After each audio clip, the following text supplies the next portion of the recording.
Ben ritrovati dalla redazione. Diverse migliaia di assiepati lungo le rive del Molo Audace per assistere all'arrivo della nave scuola della Marina Militare Amerigo Vespucci che ha attraccato sulle rive.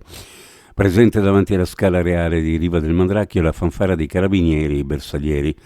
Nella tarda mattinata nel pomeriggio è stato aperto il villaggio in Italia lungo le rive del capoluogo giuliano. Intorno alle 15 sono apparse le frecce tricolori che hanno salutato la Vespucci trainata dai rimorchiatori.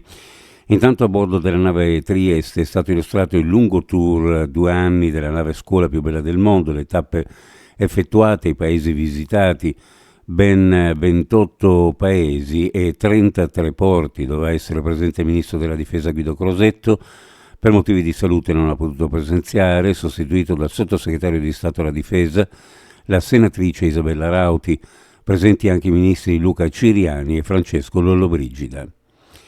È stata depositata la consulenza legale sulla morte di Liliana Resinovic. La perizia è firmata dall'antropologa forense Cristina Cattanero, dai medici legali Stefano Tambuzzi e Biagio Eugenio Leone e dall'entomologo Stefano Vanin. Il documento ora è a disposizione della Procura di Trieste. A luglio 2023 la Procura aveva affidato una nuova consulenza medico-legale dopo che il GIP Luigi Dainotti non aveva accolto la richiesta di archiviazione disponendo ulteriori approfondimenti di indagine. La professionista aveva ritenuto opportuno sottoporre a un secondo esame il corpo di Liliana. Furto con spaccata. Allo spaccio pani di via del Lazzaretto Vecchio si sarebbero introdotti nel locale dopo aver danneggiato alcuni infissi del locale e la finestra della facciata d'ingresso in via del Lazzaretto Vecchio accanto al portone e una porta sul retro. Sport calcio, la Triestina impatta a Verona e porta a casa un punto, dovevano essere 3 per come si erano messe le cose. Alla fine dei primi 45 minuti di gioco l'Unione era avanti 2-0 con i gol di Ionita e Bertainen. La ripresa ha visto la Virtus scendere in campo con il piglio giusto. Dopo pochi minuti il Virtusino Rispoli ha accorciato le distanze. Al 90° la rete del pareggio beffa di De Marchi, un punto prezioso perché raccolto in casa di una squadra ostica e quarta in classifica.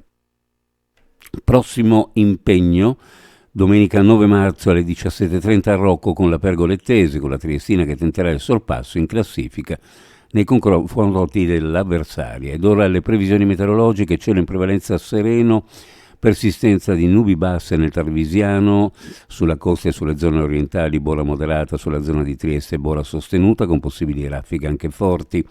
Temperature minime in pianura fra 2 e 5 gradi, sulla costa fra 5 e 8, le massime fra 13 e 16 in pianura e fra 13 e 14 sulla costa. Previsioni a cura di ARPA FVG Meteo ed è tutto per il momento con l'informazione. Grazie per averci seguito. A più tardi.